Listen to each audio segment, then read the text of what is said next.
Hey folks, Amanda here. Just a quick heads up that from time to time, the Survivor's Guide to Thriving podcast does include some adult language. So if you've got kids with you, you may just want to hold on to this episode to listen to a little later. Enjoy. Welcome to the Survivor's Guide to Thriving podcast. Get ready for the wake-up call you needed. You'll learn the steps required to end your survival and start thriving in any behavior. This podcast will provide you with the regular insight you need to stay motivated and feel like you're living again. And now, here's your host, Mark Jewell.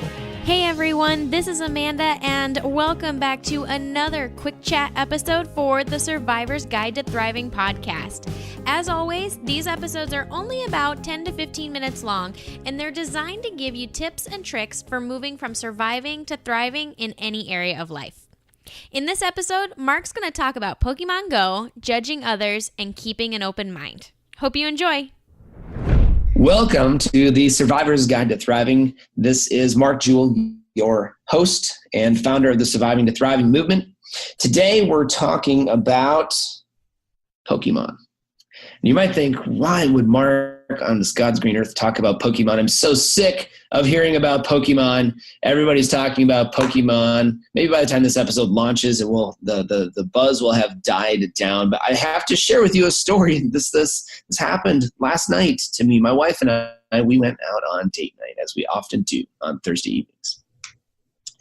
We were out in downtown Omaha, near where we live, just enjoying our dinner, having a couple of margaritas, and we were talking about my wife and my daughter's experience from the day before, because they had just finally downloaded the Pokemon Go app, which has obviously just recently launched, and it's got lots of media attention, and it has some people really excited, other people completely up in arms about Pokemon Go and what they're doing. And some people are really frustrated about this whole concept. They're really pissed off about it because people are playing games, right? They're using their phone. They're stuck in their phones. They're walking around town with their heads down, and they're getting in the way of traffic and all this stupid stuff. I just heard a report on the news today about the chief of police for the city of New York wants the game banned, right? And I think that has probably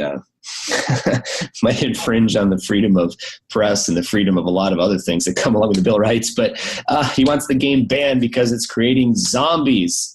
The zombie apocalypse has come in the form of Pokemon, people using this game to get around. Here's what I saw. Here's what I saw as I was walking around town. I saw people that I think, quite honestly, wouldn't always be the ones getting up off the couch to play a game and walking around the community to play a game.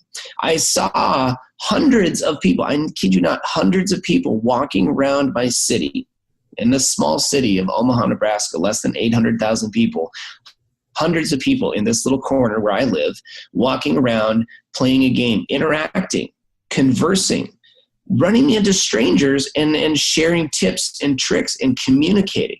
I saw people who